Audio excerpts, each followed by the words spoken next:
What's going on, everybody? GoodMicWork Commentaries back at you with a very special DVD review. This one is dedicated to Barry, very loyal and long-time listener and supporter of the channel. Barry was the first person to take advantage of the new Patreon tier that I set up a few weeks ago on the Patreon page, where anybody that pledges a one-time or more pledge of $100 will get a video made on any wrestling-related topic that they want. If you want me to chronicle a wrestler's career or review a DVD or review a pay-per-view or talk about any sort of just wrestling subject in general, you will have a video custom made just for you, dedicated to you, the whole deal, for anyone that chooses that Patreon tier. So go take a look at the Patreon page if you would like to take part. Otherwise, sit back and relax. This should be a pretty fun DVD review to do. Barry requested that I review the Vince McMahon DVD that is now about 12 years old. I believe this DVD came out in 2006. It's a 2-disc set, and I remember buying this when it came out. It's been sitting on my DVD shelf for years. I don't even think I've popped it in and watched it more than once, and it's been a long time since I took a look at it. So I thought it would be interesting, and this was a pretty cool request of Barry because this is a DVD that I wouldn't mind actually going back and taking a look at here. So it was pretty fun to relive some of these moments and taking a look back at Vince's life and his career. And I've got a bunch of notes written down here, and I'm going to get into everything that they discussed on the DVD. And also check out my YouTube channel and please subscribe, of course, if you have not yet already. But I have done lots of DVD reviews over the years, and there's a few up there on the playlist that you can check out. And I'll even throw a few up here in the cards in the top right-hand corner of the screen if you want to check out some of my more recent DVD reviews. And also give Barry a follow on Twitter. You can find him at BarryMK200 over there on the Twitter machine. So look him up. And I appreciate the support as always, Barry. You've always been a really awesome listener and fan, and here we go with a DVD review just for you.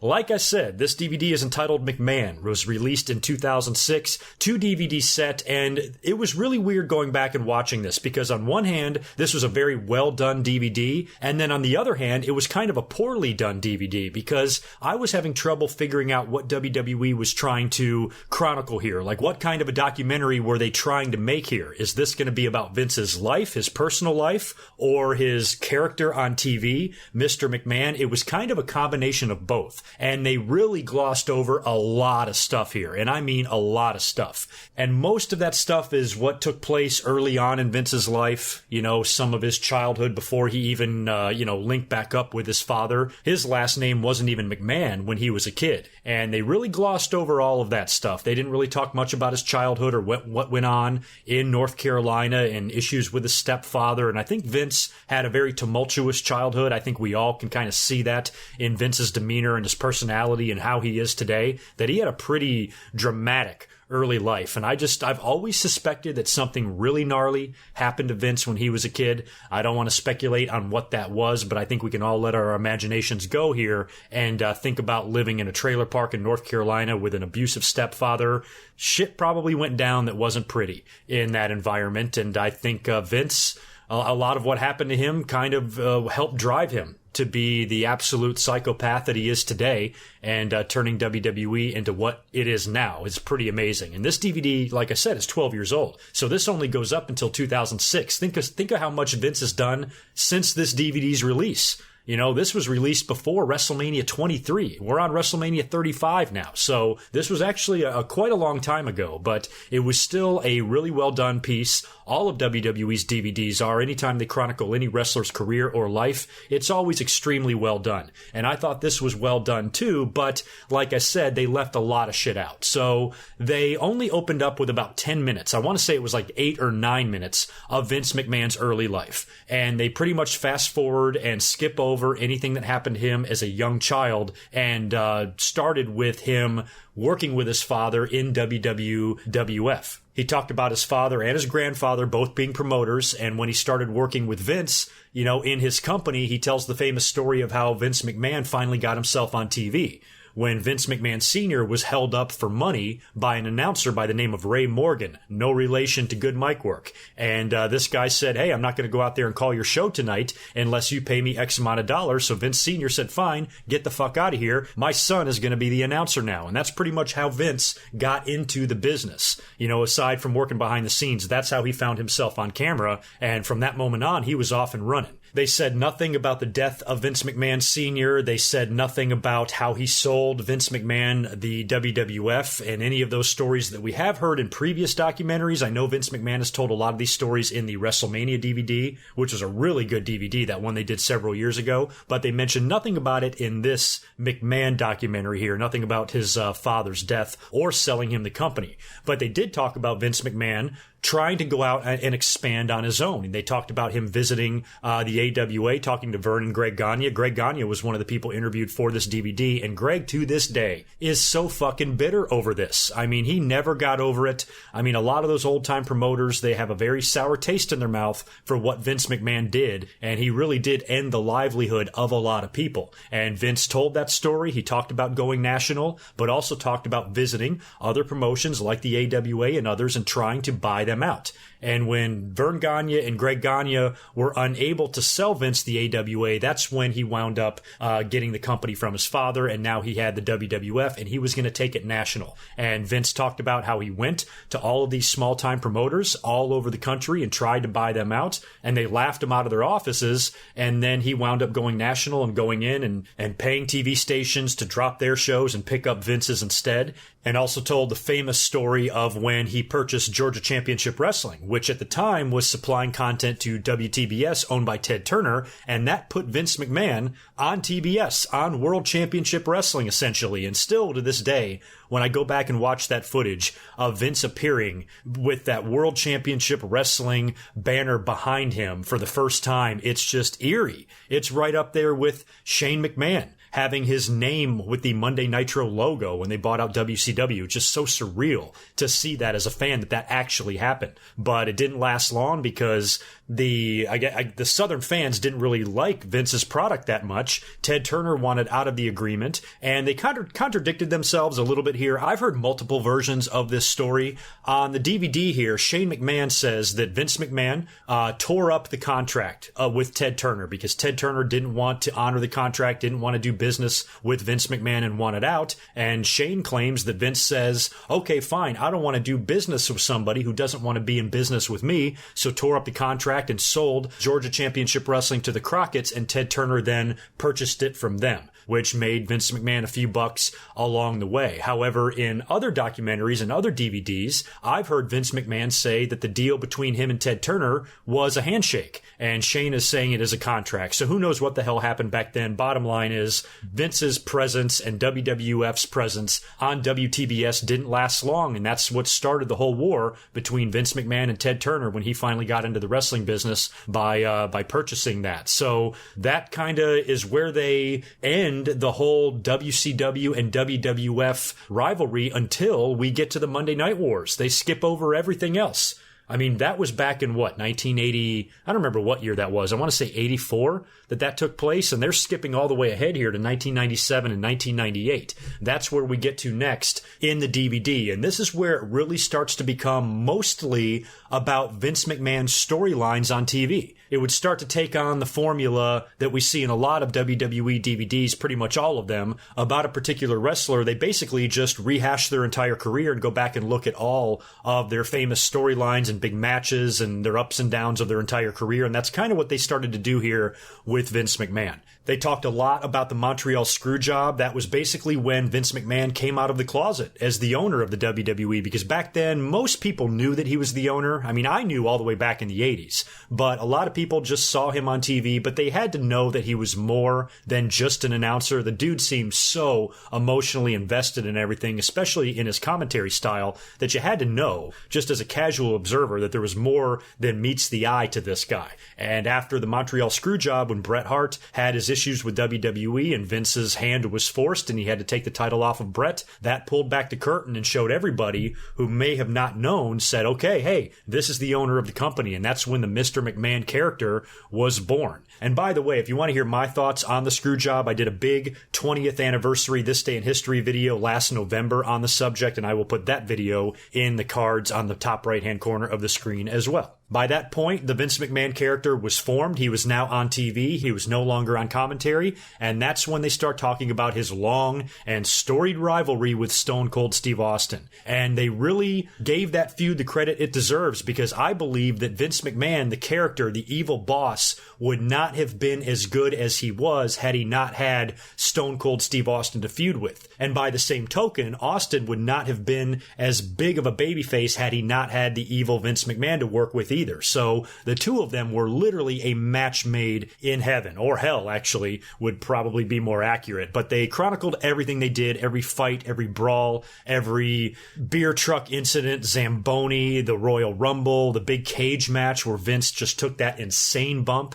And they really talked a lot about that. And still to this day, when I go back and look at that bump, that was one of the sickest bumps I've ever seen anybody take, at least up until that point. And don't forget, this was 6 months, 7 months after the Hell in the Cell with Mick Foley. And I think Vince's bump was, in a lot of ways, just as brutal as any one of the bumps that Mick Foley took. When Vince fell backwards off of that cage and he landed on that table right on the edge of it, I mean, it didn't give at all. It kind of crumpled and broke after he landed, but he just smacked his back. How he didn't break his neck, his back, or both, I have no idea. It's a bump that I rank right up there with one of the nastiest, and that was coming from a guy in his mid-50s at the time, so that even makes it more incredible. After all of the Austin and McMahon talk, and they chronicled that whole thing, they then switched gears and talked about Vince's personal life again, and him being the head of the WWE and running the company, and taking the company public in 2001. They talked about why they did it, what their motivations were for doing it. They showed a lot of footage of the big event that they held on Wall Street when they officially took the company public. They had a ring out there, might have even had a match or two. I know Triple H was there and a few other WWE stars, so that was a big deal. They discussed a lot of the philanthropy of Vince McMahon and WWE as well. Even back then in 2006, Linda McMahon said on the DVD that herself and Vince McMahon are honorary board members on the Make-A-Wish Foundation, and this was all the way back 12 years ago, so they damn near own Make-A-Wish now.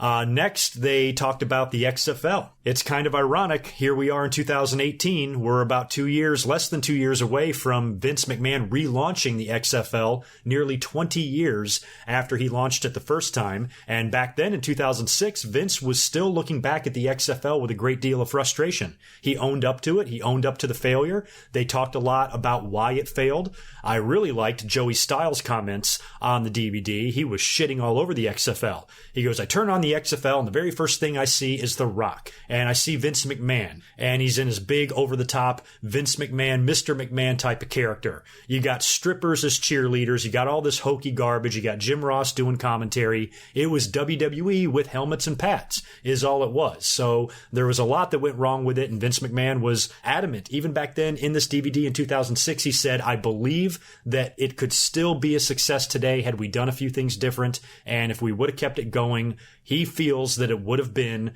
a viable business. And I kind of agree with him. I think there was room in the world for an XFL. I don't think it would ever compete with the NFL or have events that are larger than the Super Bowl or anything like that, but I definitely think it would be a league that could generate some money. And Vince McMahon now is apparently all in with this current version of the XFL, so maybe all of his frustrations that he was venting in this documentary back in 2006, he's now going to be redeemed here in 2020 with a relaunch of the XFL that I can already tell is going to go a hell of a lot better than it did the first time. Will it be a success? Who knows? But it's definitely going to do better than it did in 2001 because I think they learned from their mistakes. They talked about the Bob Costas interview next, and I remember this, man. This was right before WrestleMania 17, I believe. As a matter of fact, I think this interview was taped literally days before WWE bought WCW. So Bob Costas was interviewing Vince McMahon on his HBO show, and he got a little bit aggressive with Vince. He was kind of calling him out. He was really pissing Vince McMahon off. He was being very condescending. He was very insulting towards the WWE. And I remember in this, I really had Vince McMahon's back in this one. Like, I was kind of on his side because I thought that Bob Costas was somewhat uninformed. He didn't seem like he really knew the the product. Bob Costas has always been a wrestling fan,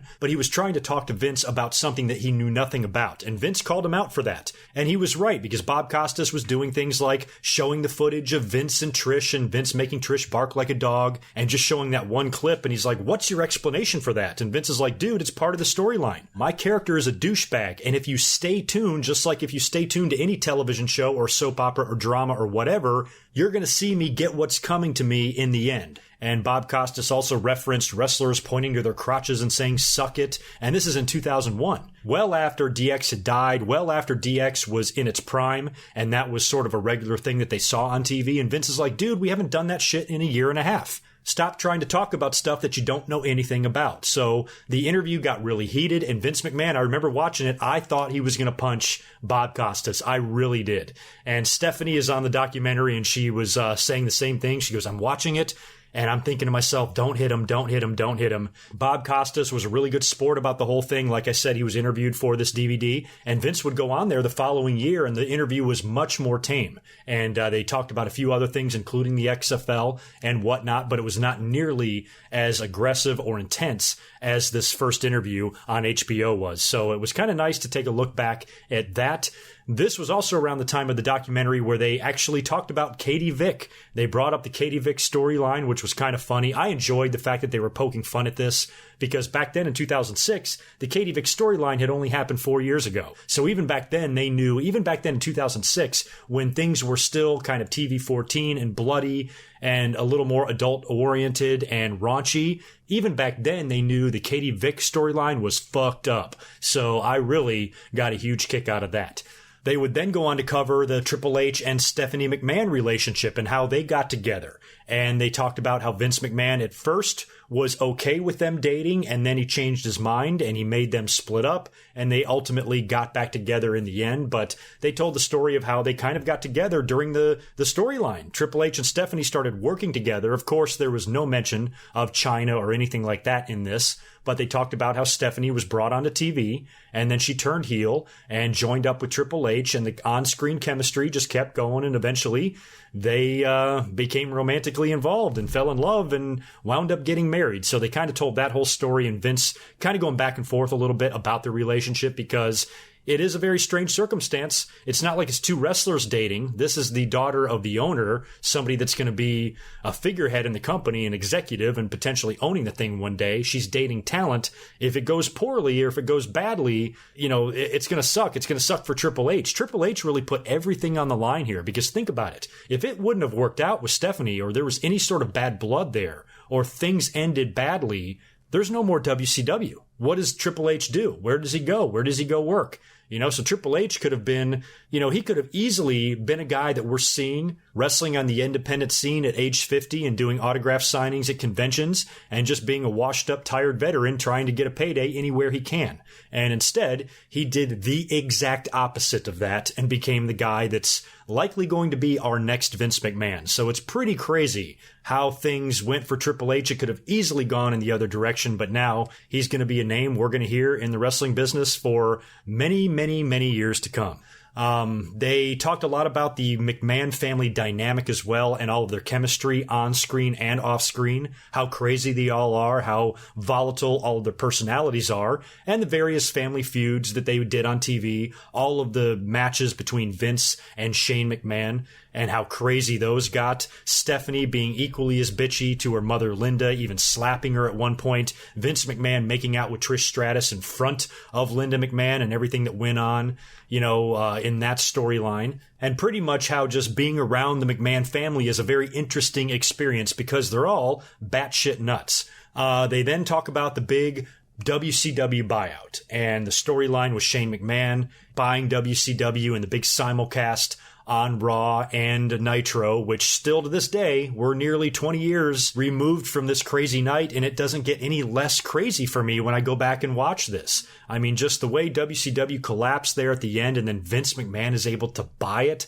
Holy fucking shit. So they showed that whole thing, and Shane McMahon showing up on WCW and buying it from underneath his father. And at the time, they had planned to launch WCW. They were going to have a Nitro, I think, and do some WCW shows and basically relaunch the brand, but it never came to be. And it's unfortunate. I was really hoping that that they would have restarted WCW, and Shane McMahon might have been given a little side project, and it could have been his baby. It could have been the equivalent of what we see now with Triple H and NXT. So I'm always regretful that we never at least got to see WWE attempt to relaunch WCW. If I was a betting man, it would probably suck because it would be WCW, but only by initials only. It's really going to have WWE's fingerprints and the way they do things and their philosophy all over it, which could translate into a really shitty product. And that was proven, case in point, ECW, just a couple of years later when they tried to relaunch that brand. And it was, it was a bigger failure than the fucking XFL. So, in a lot of ways, I guess maybe it's good that we didn't put ourselves through that torture, but it would have been interesting to at least to see WWE try to relaunch the brand. They also talked about the big WrestleMania 17 match between Vince and Shane McMahon. They chronicled that whole thing. Linda McMahon was involved. Stephanie McMahon was involved. Trish Stratus was involved. That whole crazy clusterfuck of a match and everything going on there. And then Shane McMahon buying WCW just 6 days before on the go-home show was when WWE bought WCW. So imagine that. The buyout didn't even take place in the middle of the year or some off time or random time. It came 6 days before WrestleMania 17, one of the biggest and arguably one of the best WrestleManias they've ever done. So there was a lot going on during that time in 2001. We then got treated to a nice little chronicling of the Vince McMahon Kiss My Ass Club. They then talked about the brand split after all the Kiss My Ass Club stuff. They talked about when Ric Flair came back and was co-owners of the WWE with Vince McMahon, and then they split the brands and they had the draft and that whole thing. And then they talked a lot about Stone Cold Steve Austin leaving the company. This was back in 2002 when he walked out. They spent a lot of time on that, and I was kind of curious as why they did. It's a Vince McMahon documentary, I understand that, but at the time, Vince and Austin didn't have a whole lot going on together. They really weren't feuding because Vince, I believe, was running SmackDown and Austin was on Raw feuding with Ric Flair and shit. So Austin and McMahon didn't have a whole lot going on storyline-wise at the time, so I was a little surprised that they spent this much time on it on the documentary. I'm guessing it's only because of the history between Austin and McMahon. They also talked about Eric Bischoff coming into the company in 2002 and how surreal that was. A lot of people chimed in with thoughts on that, and Vince said a lot of people didn't want me to hire him. And Eric Bischoff was on this DVD. He was interviewed for this, and he talked about how he met with Vince, and he said, Vince said something to me that I'll never forget. He said, look, if the roles were reversed and WCW would have won the war, I would like to think that you would let me come on Nitro and be the general manager over there. So after Bischoff heard that, that's all he needed to hear, and he signed on the dotted line and became a mainstay on WWE for several years after that. So still looking back, that whole Eric Bischoff thing is crazy to me when I see Vince and Eric Bischoff fucking hugging back in 2002, just a couple of years after they were so viciously fighting. Linda McMahon mentioned on the DVD that she was apprehensive at first because she really thought that Bischoff crossed the line a few times during the Monday Night Wars, and he did some unnecessary things and some really dastardly evil things. But at the same time, so did Vince McMahon. So I guess all's fair in love and war, right? And Bischoff got a job with the company, and he always respected Vince after that. Once Eric Bischoff got a chance to meet him and work with him, Vince and Bischoff wound up getting along in life for the most part. And I always thought that was kind of nice, I would say. It always brings a smile to my face to know that these guys are on pretty good terms. Hulk Hogan had been back with the company as well during this time, and they talked about the big Hulk Hogan and Vince McMahon feud that they finally put together, the big program that they did at the end of 2002 and 2003. And their big WrestleMania 19 match and that whole deal, and all of the history between Hulk Hogan and Vince McMahon, how important Hulk Hogan was to Vince and the WWE back in the 80s, leaving for WCW, working so hard against him for nearly 10 years, and then coming back, and then feuding with Vince McMahon, a guy that he has a lot of real-life history with and a lot of bad blood with, and coming back and working the program with him. And looking back, I liked the Vince McMahon and Hulk Hogan program. I mean, these two guys, probably two of the worst wrestlers, especially at this time in their careers, especially Vince, because he's not really a wrestler at all. But I remember prior to WrestleMania 19, I wasn't really looking forward to the match because I didn't think it was going to be much. I thought the build was very good because both guys are so super charismatic. They're cutting good promos and they're having good segments. I especially liked the contract signing where Was that the one where Vince signed it in Hogan's blood or whatever? I really like what they did there. And then the WrestleMania match arguably stole the show. It was a very fun match, and they made it fun with all the little twists and turns and the brutality and the blood and the cameo by Roddy Piper and all sorts of shit. It was a wonderful feud and match, and I liked the whole thing, and I still look back on that Vince and Hogan feud with a lot of fondness. Unfortunately, I don't look back on the same fondness with the match with his own daughter. They talked about his match with Stephanie McMahon and that actually happened. Just saying that out loud fucking cracks me up. But yeah, it happened. That was back in 2003 as well. And they also talked about how tough Vince McMahon was, because after all of these feuds, everything he did with Stone Cold Steve Austin and Hulk Hogan and all of the different matches and storylines that he had, he went out there and just fucking killed himself. I mentioned the nasty cage to table bump a little while ago, and they discussed a lot of that in the DVD. A lot of people were telling stories how Vince will not ask anybody to do anything that he won't do himself. And Shawn Michaels said, hey, at WrestleMania 12, when I made that big entrance on that zip line down to the floor, Vince McMahon was the first guy to test it out. And they showed footage of Vince, scaling down from the ceiling. I've been in that building. It's right up the road from me here in San Diego in Anaheim. Here's this really dangerous stunt, and Vince McMahon, the owner of the company, is going to be the first one to try it. So he's not going to make anybody go through a flaming table or get hit in the face with a bat or go through thumbtacks or anything like that unless he is tough enough to do it himself. And you do have to admire that about Vince McMahon. You really do, especially back then.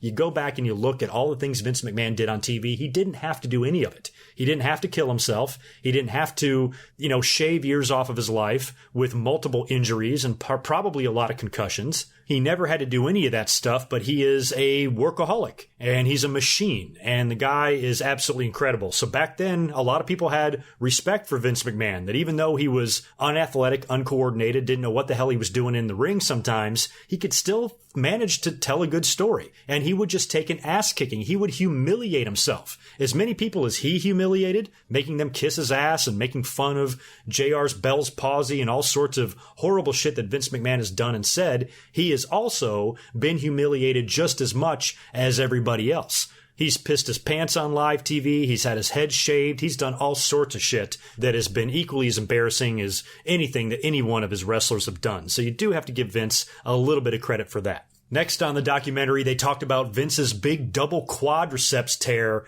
at the Royal Rumble 2005. And this was so comical to go back and watch. The way they talked about this, it was actually kind of funny. I mean, it was a very serious injury, but the way they talked about it on the DVD was making me chuckle left and right. And I remember watching that on pay-per-view too, and that was right around the time that I started to slightly lose interest in WWE a little bit. I was still watching, but part of me was like, man, shit just seems a lot different now. This is not the same product that I remember, and this is certainly not the same product from the Attitude Era. And when I saw the finish of the Royal Rumble that year with Cena and Batista going over, I'm like, what is going on? It's like WWE is imploding.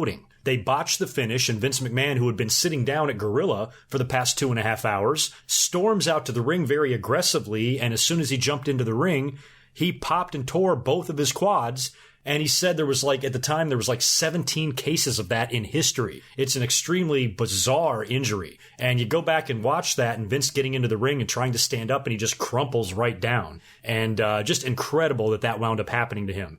And Vince McMahon did a lot of bragging in the DVD that he returned from 2 torn quads before Triple H returned from 1. This was the same injury that Triple H got in 2001 in that tag match with Jericho and Benoit. He wouldn't return until 2002. The injury took place in May of 2001, and he was out 8-9 months, and Vince came back in 6. Granted, Vince isn't working a full-time schedule like Triple H, but it still does speak volumes to Vince's dedication and his ability to rehab and heal and get back to business. I think there's a really good chance that Vince McMahon is a cyborg with some of the stories that they were telling about him on the DVD. They would then wrap things up here. Not really much else to talk about on the documentary. They talked about Vince's "you're fired" catchphrase and how that all started and all the people that he's fired. They talked a little bit more about Tribute to the Troops, which I think they did several times in this DVD. They talked about his feud with Shawn Michaels, and this was a year after the quad tears, so now he's in this big program with Shawn. So he's worked with everybody. He's worked with Austin and Hogan and Shawn, and then years later he would work with Brett. So he's had a lot of high-profile feuds, high-profile WrestleMania feuds with some of the biggest stars ever in professional wrestling. But the match with God was really funny, and they talked a little bit about that, about how bizarre and weird Vince McMahon is to come up with an idea like that. And then they would kind of wrap it up with just a nice montage and some footage about what an awesome guy he is. They showed some footage from his 60th birthday party that was thrown to him by his family, and a nice speech that he gave. He got very choked up and emotional during that. And then they segue into your typical closing of a lot of WWE documentaries and DVDs, where it's just kind of a montage set to music of Vince McMahon's overall career and how great of a person he was and how dedicated and driven and what an incredible story Vince McMahon really truly does have. And this was a very long DVD. This documentary was 2 hours long. And it's just odd to me that they spent like 10 minutes on, everything prior to the Monday Night Wars. And they spent over 2 hours talking about everything from 1997 to 2006. So they covered a lot of ground here. So if you guys have never seen the documentary, try to pick it up on eBay. I'm sure it's dirt cheap. I don't think it's on the network. I think I actually looked for it before popping my own copy in, and I didn't see it on there. So it's probably possible to locate it somewhere online, but I also think it's probably pretty cheap in used DVD form on eBay. You can probably pick this thing up for a couple of bucks. And despite it only being a 2 DVD set, this thing is loaded. This thing is loaded like a 3 DVD set. Like I said, the documentary alone was 2 hours long. And on the same disc, on disc 1, they had a shitload of extras and a lot of different stories. They had a story of Vince McMahon recalling how he learned how to fight in Cherry Point, North Carolina when he was a kid. That was really the only part of Vince McMahon's childhood at all that they got into. And Cherry Point, I know where that is. I used to live in North Carolina, and it is a Marine base or a military base. And he would go to this local establishment there where all these Marines would like to fight, and that's where Vince McMahon learned his competitive and fighting spirit that he had. He probably learned a little bit more from his stepfather, of course, as well during that time. Triple H told a really hilarious story of Triple H and Stephanie playing Vince and Linda in a game of pool, I think at their Florida home or something like that, and they wound up playing 3 games. Triple H and Steph beat them all 3 times, and Vince lost his mind because he's so crazy competitive that he just couldn't stand it. He was fuming mad. He had to leave. He had to go outside for like an hour and just sit there and cool off. So a lot of really fun stories like that about how crazy Vince McMahon can be and how competitive he can be. They talked about how he doesn't like to take vacations. He does not enjoy his success. He just wants to work all the time because that's truly what he enjoys. Triple H said, he goes, the dude is Vince McMahon. He can hop on his private jet and fly to England and have dinner and fly back, but he doesn't. He'll never do that because he just doesn't like to go anywhere. He just likes to work. And here we are 12 years after this documentary, and things have not changed at all. Vince McMahon is now in his 70s, and he's starting a fucking football league. So Vince has not slowed down one single bit, despite his age. William Regal told a couple of interesting stories, and the most notable one in the extras was when he was really messed up, when he signed with WWE in 1998. This is when he was portraying the real man's man gimmick. It only lasted a few weeks.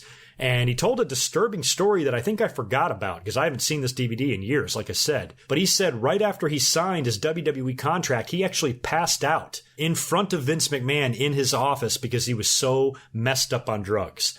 And Vince McMahon sent him to rehab, paid for his rehab, and said, hey, get yourself cleaned up and we'll bring you back. But he ended up getting himself released because he left rehab one day and got fucked up.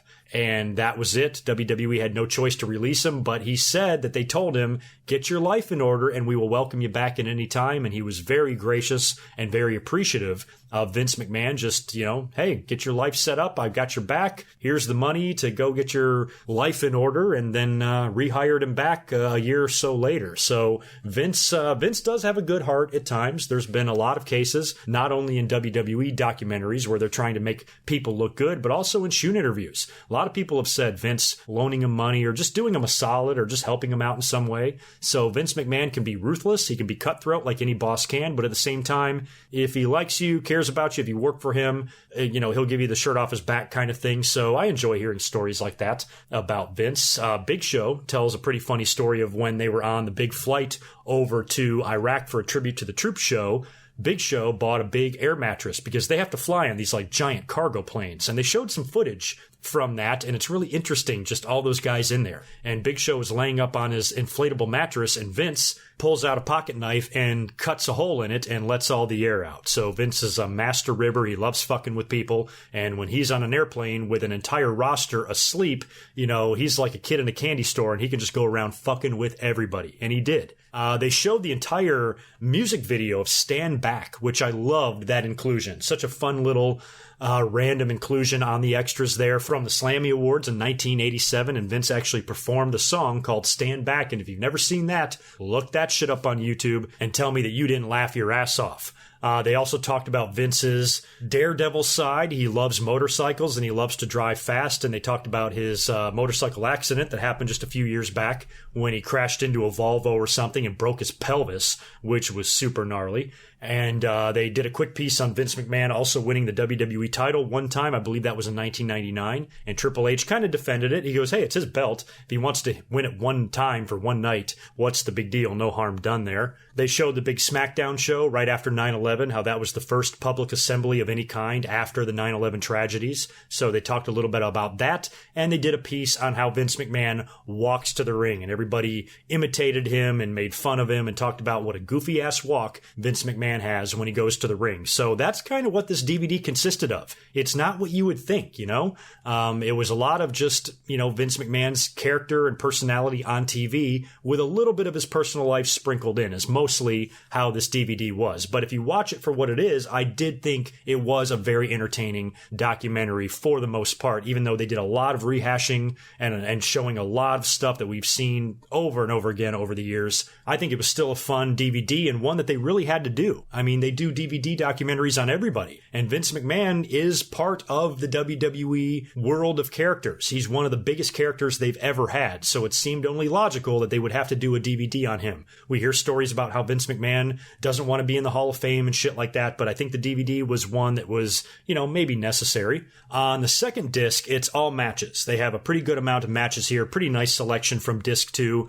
We do get the steel cage match between Vince McMahon and Stone Cold Steve Austin from St. Valentine's Day Massacre back in 1999. They give us the handicap ladder match that I was live to see at King of the Ring 1999 between Vince and Shane and Stone Cold Steve Austin. I actually have a chair from that event that sometimes sits in the background when I do my live streams on Mondays. We had the No Holds Barred match from Armageddon with Vince McMahon and Triple H. That's when Stephanie turned heel. The street fight with Vince McMahon and Shane McMahon from WrestleMania 17. The street fight with Vince McMahon and Ric Flair from the Royal Rumble 2002, which I think goes forgotten and is kind of underrated. I always found myself enjoying that match. Street fights out the ass on this DVD. We also had the one with Vince McMahon and Hulk Hogan at WrestleMania 19. I never realized how many street fights Vince McMahon was in. He was also in the I Quit match, of course, with his daughter that I talked about earlier. They actually included that match on this DVD from No Mercy in 2003. And finally, the Buried Alive match, Vince McMahon versus The Undertaker at the Survivor Series, which was the one when Kane interfered.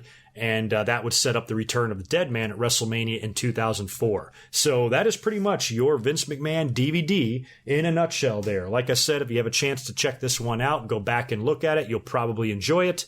And thank you very much, Barry, for the suggestion. Thank you very much for the Patreon pledge, and I really appreciate it, and I hope you enjoyed the review I did on this DVD. So I will catch you guys very soon. If you have any suggestions for future DVD reviews, please leave them in the comments below. And if you would like to participate and have a video of your own done, just head over to Patreon and do your thing, and I should have a video up to you in about 2 weeks after you tell me what you want me to do it on. So until next time, take care of yourselves, and I'll talk to you real soon. Peace.